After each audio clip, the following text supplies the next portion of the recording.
থেকে দুজনকে আহ্বান জানাবো। প্রথমেই জনাব মোহাম্মদ কামরুল হাসান, ময়মনসিংহ ৬। আপনার সময় ৩ মিনিট। আপনি আগে আপনার প্রস্তাবটি পাঠ করুন, তারপর ৩ মিনিট বলুন। ধন্যবাদ। জি, আসসালামু আলাইকুম। মাননীয় স্পিকার, আমি মোহাম্মদ কামরুল হাসান, ময়মনসিংহ ৬ পরিকল্পনা বিভাগ বিষয়ে আলোচনা উত্থাপন কল্পে হিসাব খাত ১১৪ পরিকল্পনা বিভাগ শিরোনামাধীন ১১ নং দাবি হইতে ৫০০ টাকা হ্রাস করা হোক। আমি দাবি করছি যে ৫০০ টাকা হ্রাস করা হোক। মাননীয় স্পিকার, পরিকল্পনা মন্ত্রণালয় মূলত দেশের আর্থসামাজিক উন্নয়নের রূপরেখা প্রণয়ন, বার্ষিক উন্নয়ন কর্মসূচি এডিপি তৈরি এবং বিভিন্ন উন্নয়ন প্রকল্পের দায়িত্ব পালন করে।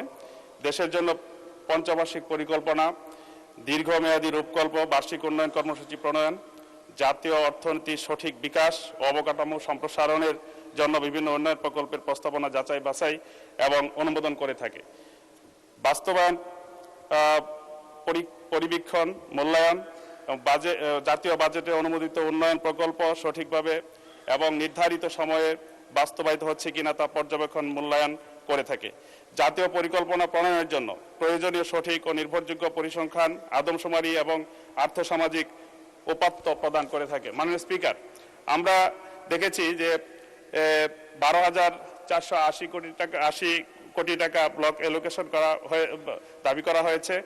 এখানে সঠিক তথ্যের অভাব এবং দুর্বলতা পরিলক্ষিত হচ্ছে, কারণ ত্রুটিপূর্ণ বাজেট এবং দুর্বল পরিকল্পনা তথ্যের অভাবে হয়ে থাকে। আজকে যে কারণে দেখা যায় যে এই সম্পূরক বাজেটের প্রয়োজন হয়, বরাদ্দের প্রয়োজন হয়, থোক বরাদ্দের প্রয়োজন হয়।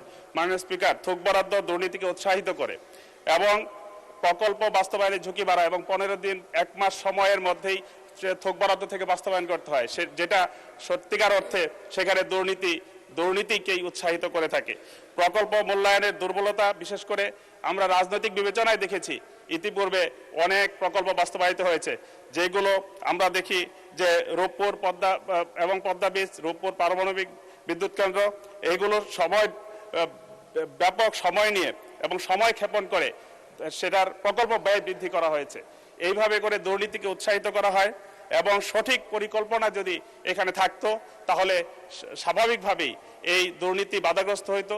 সেখানে যথাসময়ে প্রকল্প বাস্তবায়ন হলে আর্থিক যে অস্বচ্ছতা এবং এই প্রকল্প বাস্তবায়নের দুর্বলতা সেটা আমরা দেখতাম না। মাননীয় স্পিকার, আজকে আঞ্চলিকতা কারণে আমরা দেখেছি কিছু কিছু অঞ্চল ব্যাপকভাবে উন্নয়নের পরিকল্পনা নেওয়া হয়েছে।